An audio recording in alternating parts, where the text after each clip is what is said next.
¿Qué tal? Como saben, vamos a trabajar el curso con una dinámica diferente. ¿Cuál es esta dinámica? La de los videos. ¿Por qué? Porque considero de que les va a permitir a ustedes tener la posibilidad de volver a las clases, ¿no? Uno podría decir, profesor, pero las clases ya se grababan, ¿no? Pero en este formato de video, de cápsula, nos permite dar un modo de forma ordenada, integrar todas esas ideas, ese cúmulo importante de ideas que cada sesión requiere y necesita. Es así que espero que este espacio les pueda servir a cada uno de ustedes para poder trabajar de mejor manera, ¿no? Así que comienzo nuestra primera sesión trabajando algunas nociones iniciales que nos van a servir para ir entendiendo a estos dos autores que son Franz Rosenzweig y Emmanuel Levinas, ¿no? Entonces paso a compartirles mi pantalla, ¿no? Como ven, acá tenemos a Franz Rosenzweig, ¿no? De joven, ¿no? Es un retrato de él de alrededor de el periodo anterior a la Primera Guerra Mundial. Rosenzweig, como ven, nació en 1886, así que para el periodo de la Primera Guerra Mundial era un hombre relativamente joven, ¿no? Pero comencemos con las primeras ideas que quisiera compartir con ustedes. Para entender el tema que vamos a abordar en el curso, debemos tener presente una serie de nociones básicas. La primera de estas nociones es el concepto de sujeto, término que proviene del latín subjectus, el cual significa literalmente arrojado o que yace. No vamos a extendernos en la etimología del término. Lo que sí nos interesa resaltar es que el sujeto implica estar sujeto, esto es, estar vinculado. ¿A qué? A una pregunta fundamental, la pregunta de ¿quién soy? ¿No? Entonces, por ejemplo, en nuestra tradición occidental, ¿no? He recogido dos autorretratos de dos pintores bastante importantes, ¿no? Uno es Leonardo da Vinci, el otro es Goya. Ambos tienen varios autorretratos durante su vida, ¿no? Artística, pero es importante e interesante pensar en ellos. ¿Por qué? Porque el autorretrato implica el establecimiento de la subjetividad, ¿no? O sea, esto es, se desarrolla la idea por parte del artista de que hay un yo, que hay un self, ¿no? Y que ese self puede ser representado y que él tiene la capacidad de poder mostrar, ¿no? Y elegir qué, cómo mostrarse, ¿no? ¿O ustedes creen que alguien como Leonardo no tenía la capacidad de la precisión milimétrica de saber cómo era él, ¿no? Entonces, ¿qué es lo que nos quiere mostrar Leonardo a esa edad? Con ese pelo largo, ¿no?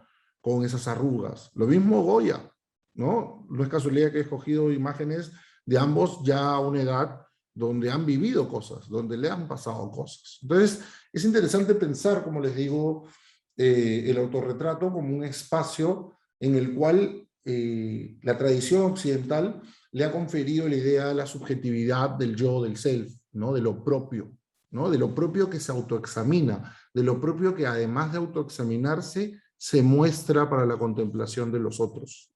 Entonces, es algo sobre lo que podríamos detenernos largo y tendido, pero quería comenzar con esto porque uno de los elementos sobre los que tenemos que atender es la idea del yo, del self, de la subjetividad.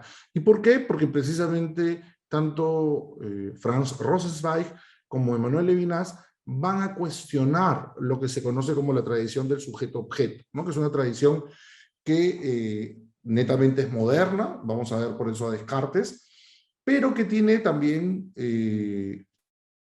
un largo recorrido histórico, porque la noción del self, del yo, del sujeto, no es una noción que solamente aparezca en la modernidad, sino que ya desde la antigüedad existía, ¿no? Es así que es extenso el recorrido que deberíamos hacer y podría tomar probablemente todo un curso el entender la vinculación del yo y el sujeto. Pero asumamos que el yo cuenta con la capacidad de preguntarse no solo sobre el mundo que lo rodea, sintetizando en las clásicas preguntas kantianas expuestas en su lógica, de qué puedo hacer y qué debo hacer, sino que también tiene la capacidad de preguntarse por sí mismo, ¿no? Pensemos, por ejemplo, un momento en un concepto como gnosis, que significa conocimiento, pero no en el sentido de episteme, de corte más bien racional, sino que gnosis se refiere en las primeras comunidades agnósticas cristianas a un sentido de autoconocimiento intuitivo que nos permitía conocernos a nosotros mismos y en ese sentido ponernos en relación con la divinidad, ¿no? Entonces, a diferencia del episteme que es racional, intelectual, ¿no? El gnosis tiene que ver más bien con un elemento intuitivo en nosotros que al reconocernos podemos ponernos en contacto con la divinidad, ¿no? Entonces, por eso es interesante esta imagen, ¿no? Donde se nos habla precisamente de el hombre que busca ya no solamente conocer la naturaleza, sino lo que está más allá, el orden primero de las cosas, ¿no? Como ven acá, esta representación del siglo XVI con esta maquinaria, ¿no? Es ese orden que trasciende el orden que todos conocemos, que estaría debajo de la cúpula celeste, ¿no? Mencionamos esto último para resaltar que desde la antigüedad existe una preocupación por el yo. Un autor central que lee con atención este recorrido es, sin lugar a dudas, Michel Foucault. Pero dejemos para otro momento lo que este interesante pensador hace con la relación entre poder y sujeto, por ejemplo, ¿no? Más bien, nos toca pensar que es importante resaltar que no pretendemos delimitar en qué momento o escuela el tema del yo implicó una ruptura con la idea de comunidad y por ende de alteridad. Nuestra entrada es filosófica, por ende, nos centraremos en Descartes como punto de partida del problema de una subjetividad que distingue entre sujeto, entidad a la que le compete pensar, y el objeto, entidad, a la que le toca ser pensada. Pero antes de centrarnos en este punto cardinal, tengamos presente de qué forma la subjetividad tiene un punto de lectura particular dentro de la historia del cristianismo, influido por la filosofía de la Grecia antigua, inclinada hacia lo más bello y bueno, ¿no? Sin duda, cierta forma de interpretar el cristianismo y su noción de salvación, pensemos en San Agustín y el goce de Dios en la Beata Vita, como una intimidad vital, como una actividad individual, ¿no? Que va a implicar la separación o corte, que a su vez va a significar un sesgo importante a resaltar, ¿no? O sea, como vuelvo a repetir, dentro de la tradición cristiana podríamos encontrar distintos grupos, pero resalto San Agustín para ir entendiendo cómo se va generando este intimismo, esta individualidad, ¿no? Del yo, del self, que busca en sí cómo conectarse con la deidad, ¿no? Y eso es interesante en qué medida, que deja de lado el tema de la alteridad del otro. ¿Y por qué es importante el tema de la alteridad del otro? Un punto a resaltar es porque obviamente es lo que van a reclamar como importante, y tanto Rosenzweig como Levinas, sino que también nos debe llamar la atención por el hecho de que se centra la salvación en lo individual y no se la conecta con este elemento de la alteridad, de la alteritas, del otro, ¿no? Y esto sí es importante que lo tengamos presente, ¿no? Entonces, esto es el creer que nuestra vulnerabilidad primaria es personal e individual cuando en realidad es una condición no solo compartida con otros, sino que entender a ella es condición primera para comprender nuestra relación con Dios. O sea, si no entendemos que nuestra precariedad no solamente es una precariedad individual, sino que es una precariedad que compartimos con otros individuos y que es desde esa precariedad que compartimos con otros individuos que se revela nuestra salvación y se revela el amor de Dios, vamos a quedarnos subsumidos solamente en la idea del yo, del self, ¿no? El sujeto, sin entender de que ese sujeto tiene que salir de sí e ir al encuentro con el otro para su salvación, ¿no? Este punto se encuentra entre los principales objetivos, alcances y metas de nuestro curso.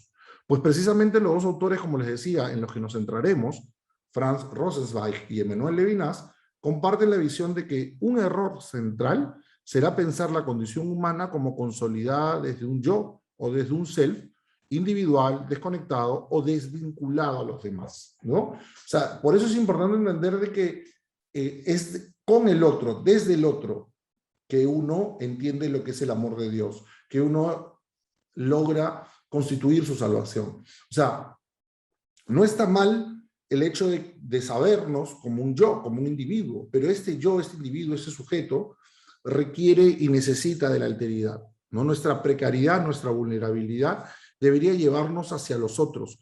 Cuidar de nosotros es cuidar de otros, ¿no? Esta relación entre mi yo y los demás es fundamental de entender, ¿no? Y eso es algo que vamos a conversar durante todo el ciclo y que tiene que ver precisamente con el eje central del curso, que es qué soy yo, quién soy yo, qué es lo que define al humano, ¿no?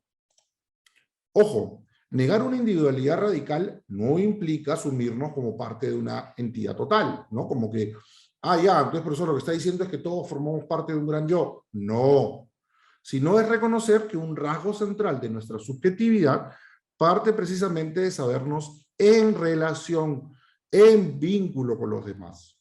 Como veremos más adelante, en extenso, quien comprende este rasgo como central de la condición humana, comprende que amar a Dios implica en grado sumo hacerlo con y desde otros.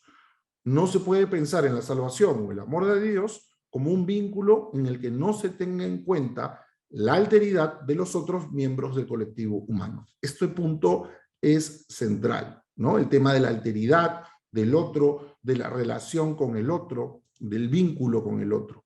Es así como la pregunta de ¿quién soy yo? Se responde no desde una interioridad alejada de la mirada o la conciencia de los otros, sino que el saber quiénes somos pasa indefectiblemente por los demás. Recordemos una pregunta y una respuesta sobre la que vamos a retornar bastante este ciclo. Cito, y el Señor dijo a Caín, ¿dónde está Abel tu hermano? Y él respondió, no sé, ¿soy yo guarda de mi hermano? Esto es Génesis 4:9. Lo que Caín no entiende o parece haber olvidado con su acto fratricida es que siempre somos guardianes de nuestros hermanos.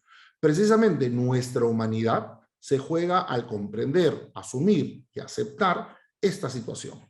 Otra cita sobre la que volveremos de forma frecuente en clase será, cito, y acuérdate que fuiste esclavo en tierra de Egipto y que el Señor tu Dios te sacó de allá con mano fuerte y brazo extendido. Deuteronomio 5:15. ¿Qué implica esta frase? Que nuestra precariedad, nuestra vulnerabilidad, es una condición innegable y propia de nuestra existencia. Más allá de la alianza del Dios de Israel con su pueblo, nos sirve para pensar en la precariedad como lo propio del humano. Precariedad en la que a su vez existe una dignidad que nos es intrínseca. Entonces, hay que ir captando este punto. Somos únicos, pero somos múltiples. Somos únicos y vinculados, relacionados a los otros. Vinculados y relacionados a los otros porque amar a Dios es amar a través de los otros. Cuidar de mí, no puedo cuidar verdaderamente de mí desde el egoísmo, sino que tengo que hacerlo a través de el don del amor, del cuidado de los demás, haciéndome responsable por los otros. Veremos cómo en Rosenzweig esto se refleja en la noción del nombre, en la que se resalta que cada uno de nosotros es único y por ende irreemplazable. Si un vaso falta, se puede reemplazar. La enfermedad del COVID nos ha mostrado en grado sumo de qué modo cuando alguien muere nos hace falta y es irreemplazable. O en el caso de Levinas, la preeminencia del rostro, el cual no es la representación ostensiva, plástica o figurativa del rostro humano, sino que implica una interpelación a la que no deberíamos desatender o negarle su presencia. Y este punto es importantísimo, ¿no? La idea del rostro, vuelvo a repetir, no como una cuestión figurativa. No es solamente el rostro que tiene una nariz tal, una boca tal, ¿no? Sino que es el llamado permanente, piensa Levinas, a atender al otro, responder al otro. Como les vuelvo a repetir, esto que viene de antiguo es algo que se podría también entender como que se reafirma en el Evangelio, ¿no? Regresando a la precariedad como condición primera del humano, esta condición de vulnerabilidad o nos hace comprender que nos necesitamos los unos a los otros de forma colectiva y dinámica, o nos hace creer que nos encontramos expuestos a la violencia y el daño y que por ende lo que nos toca es responder ante esta situación con la habilidad y recursos que la violencia, que es el lenguaje, por cierto, del que el miedo se vale, ¿no? ¿Por qué digo que el lenguaje, que la violencia es el lenguaje que el miedo se vale? Porque la violencia utiliza todos los recursos que le asiste para hacernos creer de que solamente importamos nosotros, y que importan lo que nosotros queremos o lo que poseemos, ¿no? O lo que queremos alcanzar, y no nos permite comprender o entender de que la mejor forma de actuar es aquella que no capitaliza mi interés particular y personal, sino que está en conexión con los demás, con cuidar de los demás, con atender a los demás. Pero claro, en situaciones, por ejemplo, como la que está viviendo el pueblo afgano en la actualidad, ¿no? Con el retorno del radicalismo talibán, la gente en la capital solamente atiende a su propio interés. ¿Y qué termina pasando? Un desorden colectivo. Nadie ata ni desata, nadie sabe qué hacer. Cada quien intenta de forma individual responder por sí mismo y no se logra una respuesta colectiva que podría aminorar o de alguna manera permitirles una mejor solución a la grave situación en la que se encuentran. Es interesante en este punto tener presente a dos autores, uno de ellos, Nietzsche, en el que nos detendremos más adelante en una siguiente clase. Pero me gustaría señalar a Yuval Noah Harari, que se ha vuelto muy conocido por este libro Sapiens, de animales a dioses, que ya tiene prácticamente una década. Este historiador de origen israelí, que en la última década con justicia ha desarrollado amplia notoriedad por su libro Sapiens, de animales a dioses, una breve historia de la humanidad, ¿no? En el que presenta una lectura que nos muestra cómo nuestra especie Sapiens se va a distinguir de manera categórica de las demás, por su capacidad de cooperación desde el lenguaje. Los sapiens son capaces de creer en nociones abstractas, propias de la imaginación, y vivir por estas nociones, dioses, dinero, naciones, razas, etc. Ya veremos de qué modo esta tesis de Harari se acerca a la que Nietzsche desarrolló en buena parte de su obra. Pero queríamos mencionarlo más allá de toda la polémica que sus ideas han suscitado en la colectividad científica y académica. ¿Por qué? Porque cabe sopesar la idea de cooperar, esto es, de saber actuar juntos. ¿Qué nos lleva a actuar en conjunto? Sin duda, la necesidad parece ser la respuesta más evidente. O sea, esto es, profesor, la condición de la precariedad, de la vulnerabilidad humana, hace que los seres humanos necesitemos unos a otros para cuestiones prácticas, programáticas y funcionales, ¿no?